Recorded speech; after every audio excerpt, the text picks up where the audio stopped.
পতিত পরাজিত পলাতক স্বৈরাচার দেশে ফ্যাসিবাদ কায়েম করেছিল।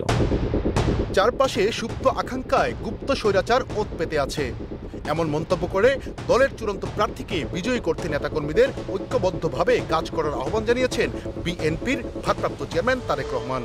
রোববার রাতে রাজধানীর এক অনুষ্ঠানে ভার্চুয়ালি যুক্ত হয়ে তিনি বলেন, শিগগিরই পর্যায়ক্রমে বিভিন্ন আসনে বিএনপির মনোনীত প্রার্থীদের নাম ঘোষণা করা হবে। প্রত্যেক নেতাকর্মীকে অনুরোধ জানান দল যাকে মনোনয়ন দেবে তাকে বিজয়ী করতে ঐক্যবদ্ধভাবে কাজ করার। আপনারা যদি ঐক্যবদ্ধ থাকেন তাহলে কোনো ষড়যন্ত্রই বিএনপিকে জনগণ থেকে বিচ্ছিন্ন করতে পারবে না ইনশাআল্লাহ। তারেক রহমান বলেন, মনে রাখবেন আপনাদের চারপাশে সুপ্ত আকাঙ্ক্ষা নিয়ে গুপ্ত স্বৈরাচার ওত পেতে আছে, তাই নিজেদের মধ্যে বিভাজন বা বিভেদে না জড়িয়ে ঐক্য ধরে রাখতে হবে। গুলশানের হোটেল ল্যাকসুরে প্রবাসে থাকা বিএনপি নেতাকর্মীদের সদস্যপদ নবায়ন ও নতুন সদস্যপদ গ্রহণের কর্মসূচি উদ্বোধনের অনুষ্ঠানে তিনি এই আহ্বান জানান।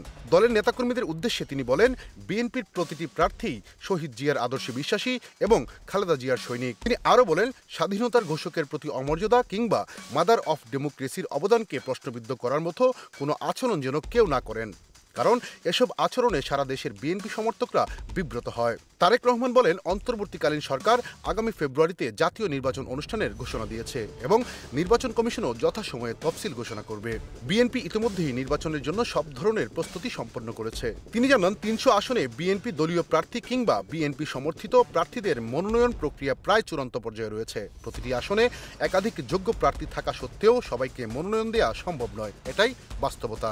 রাজপথের শরিকদেরও মনোনয়ন দেওয়ার কথা জানিয়ে তিনি বলেন, ফ্যাসিবাদ বিরোধী আন্দোলনে যারা বিএনপির সহযোগী ছিলেন তাদের মধ্য থেকেও প্রার্থী মনোনয়ন দেওয়া হবে। তাই কোনো আসনে মনোনয়ন না পেলে তা মেনে নিতে হবে দল ও দেশের বৃহৎ স্বার্থে। তিনি স্মরণ করিয়ে দেন, ব্যক্তির চেয়ে দল বড়, দলের চেয়ে দেশ বড়।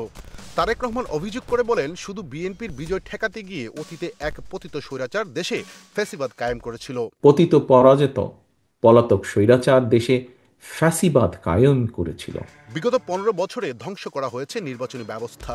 এখনো বিএনপির বিজয় ঠেকাতে নানা অপপ্রচার ও অপকৌশল চলছে। তবে তিনি আশাবাদ ব্যক্ত করে বলেন, যদি জাতীয়তাবাদী শক্তিতে বিশ্বাসী সবাই ঐক্যবদ্ধ থাকে তাহলে কোনো ষড়যন্ত্রই বিএনপিকে জনগণ থেকে বিচ্ছিন্ন করতে পারবে না। তিনি বলেন, নির্বাচনের সময় নিয়ে জনমনে যে সন্দেহ তৈরি হয়েছে তাই সব গণতান্ত্রিক রাজনৈতিক দলকে এই পরিস্থিতি বিবেচনায় দায়িত্বশীল ভূমিকা নিতে হবে। তারেক রহমান জানান, বিএনপি শুরু থেকেই ফ্যাসিবাদ বিরোধী জাতীয় ঐক্য বজায় রাখতে অন্যান্য গণতান্ত্রিক দলের সঙ্গে সমঝোতার পথ বেছে নিয়েছে। একই সঙ্গে অন্তর্বর্তীকালীন সরকারকেও সহযোগিতা করে যাচ্ছে। কিন্তু উদ্বেগের বিষয় হলো, প্রতিনিয়ত নতুন নতুন শর্ত যুক্ত করে গণতন্ত্রের অগ্রযাত্রাকে জটিল করে তোলা হচ্ছে। এ বিষয়ে সবাইকে সতর্ক থাকার আহ্বান জানান তিনি। তারেক রহমান আরও বলেন, প্রবাসী বাংলাদেশিদের ভোটাধিকার প্রয়োগের সুযোগ সৃষ্টির জন্য নির্বাচন কমিশন প্রশংসার দাবিদার। ভবিষ্যতে বিএনপি রাষ্ট্র পরিচালনার দায়িত্ব পেলে এই প্রক্রিয়াকে আরও সহজ করার উদ্যোগ নেবে।